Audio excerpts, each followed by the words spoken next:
Hello viewers, मैं हूं सरताज sir और आप देख रहे हैं सरताज सर की क्लास। तो भैया आज है हमारी इंग्लिश स्पीकिंग की क्लास का 25वां दिन। अब पिछले 24 दिनों में मैंने आपको he, she, name, I, you, we, they इन सभी सब्जेक्ट पर बहुत सारे सेंटेंसेस दिए, लेकिन ये इट पर मैंने आपको आज तक कोई सेंटेंस नहीं दिया। अब बहुत सारे लोगों का यही सवाल रहता है, ये इट का क्या मतलब होता है, कब इसका इस्तेमाल करना होता है। सो रिलैक्स हो जाओ, आज मैं आपको इट के बारे में ही बताने वाला हूं। अब इट की पूरी जानकारी पाने के लिए इस वीडियो को तक जरूर देखिएगा। आगे बढ़ने से पहले चैनल को सब्सक्राइब कर दीजिए, सब्सक्रिप्शन बटन के बराबर में एक बेल आइकन को उसको दबा दीजिए ताकि रोजाना वाली वीडियोस के नोटिफिकेशंस आपको बिल्कुल टाइम पर मिल जाए।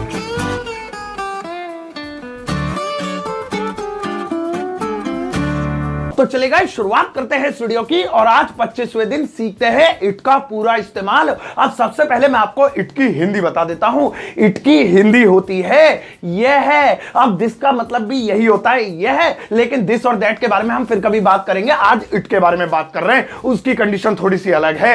अब इट का मतलब है यह है और अंग्रेजी में इट के टोटल 5 इस्तेमाल है, 5 प्रयोग है। एक एक करके मैं आपको सारे सिखा देता हूं। आप सुनो, इट का पहला इस्तेमाल होता है नॉन लिविंग थिंग्स के साथ।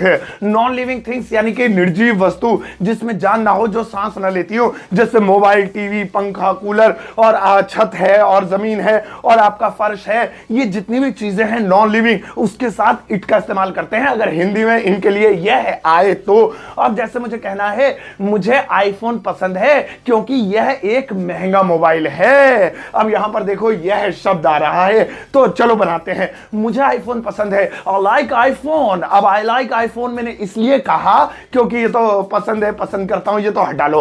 अब क्योंकि बिकॉज यह महंगा मोबाइल है। अब यहां पे देखो कैसे बनाएंगे, it is a costly mobile या it is an expensive mobile भी कर सकते हैं। तो यहां पे यह के लिए इट का इस्तेमाल किया मैंने। अब कंफ्यूज नहीं हो ना, ही लगाएं, सी लगाएं, आईफोन हो रहा है आदमी है। अरे आईफोन एक निर्जीव चीज है और निर्जीव चीज के लिए, नॉन लिविंग के लिए लगता है इट। तो आगे से कहना ना ये बस खराब हो गई, ये मोबाइल महंगा है और ये फर्श कितना अच्छा है यहाँ पे, या ये बैकग्राउंड कैसा है, तो ये सब नॉन लिविंग चीजें हैं। इनके लिए इट का इस्तेमाल करेंगे जब भी आए ये है।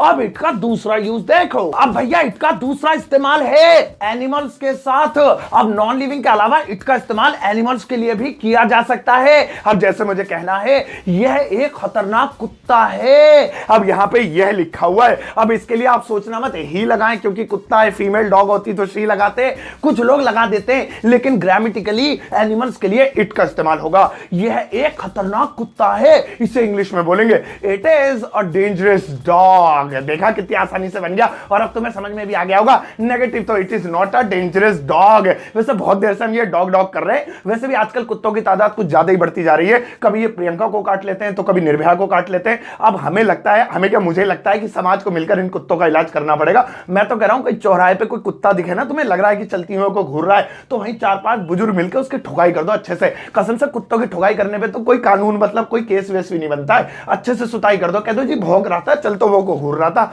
और ऐसे कुत्तों का इलाज हमें ही करना पड़ेगा, मुझे लग रहा है, वरना तो ये अपना रैबिज पूरे समाज में फैला देंगे। और मुझे तो मेरे सामने ऐसे कुत्ते आ जाए ना तो मैं तो उन्हें चीर फाड़ दूंगा। मैं क्या बोलूं यार। तुम नेक्स्ट वाला देखो।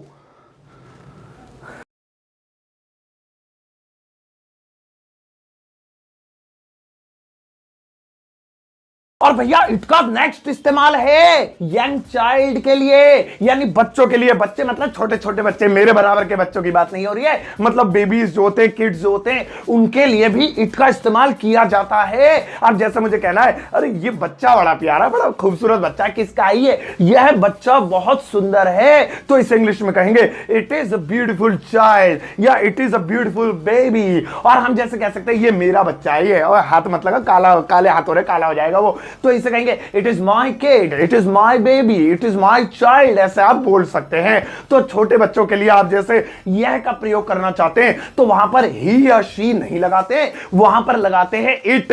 ध्यान रखना, खोपड़ी में बिठा लो। नेक्स्ट वाला देखो। और भैया इट का चौथा इस्तेमाल है वेदर के साथ। वेदर यानी कि मौसम के साथ। अब जैसे बारिश है, सर्दी है, गर्मी है, पतझड़ है, हवा चल रही है, लू चल रही है, आंधी चल रही है, मतलब ये मौसम से जुड़ी हुई जितनी भी नेचुरल चीजें होती है ना, इनके लिए इट का ही प्रयोग किया जाता है। कभी तुम सोचो बारिश हो रही है यानी लड़की है, मतलब शी इज रेनिंग, और मतलब धूप निकल रही है मतलब लड़का, ऐसा हिसाब किताब मत लगाना, इन सब के लिए इट का इस्तेमाल होगा। अब जैसे मुझे कहना है बारिश हो रही है, अब मौसम के लिए, मौसम से जुड़ी चीजों के लिए इट का इस्तेमाल करेंगे।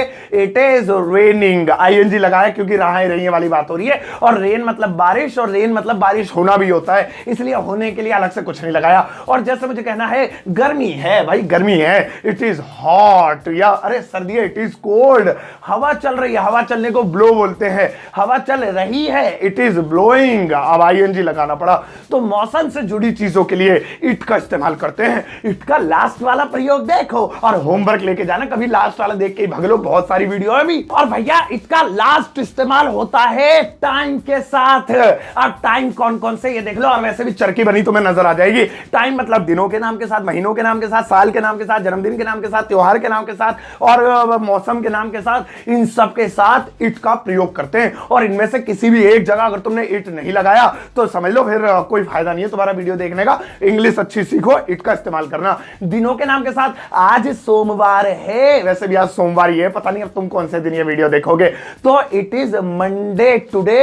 अब ऐसे मत कहना today is Monday, it is Monday today. या फिर जैसे यह जनवरी है, इट इज जनवरी। और भी मतलब जन्मदिन के साथ जैसे बनाना चाहते हो, आज मेरा जन्मदिन है तो टुडे इज माय बर्थडे नहीं, ये जितने भी आपको चरखी में दिख रहे हैं इन सब के साथ आपको इट लगाना। इनमें जन्मदिन भी है, बर्थडे भी है, सो आज मेरा जन्मदिन है, it is my birthday today. तो ध्यान रहेगा, ये चरखी का स्क्रीनशॉट ले लेना, सबसे इंपॉर्टेंट चीज यही है। और एक्स्ट्रा क्लास है एक, आप चाहें तो ले सकते हैं। अभी मेरी खोपड़ी के ऊपर देखो एक पट्टी चल रही होगी, वहां पर क्लिक करके आप एक और वीडियो पे पहुंच जाओगे जहां पर इस चरखी में दी गई चीजों का खुल के बढ़िया तरीके से आप एक एक करके इस्तेमाल सीख सकते हो। अगर इसी में समझ में आ गया तो कोई जरूरत नहीं है पट्टी पे जाने की, अब तो पट्टी भी बंद हो गई होगी, अब वहां पर दोबारा देख लेना। और अगर जरूरत है तो चले जाना एक्स्ट्रा क्लास के नाम पे, उससे भी देख लेना वीडियो को। समझ में आ गया? अब चलो तुम्हारे लिए होमवर्क देता हूं मैं।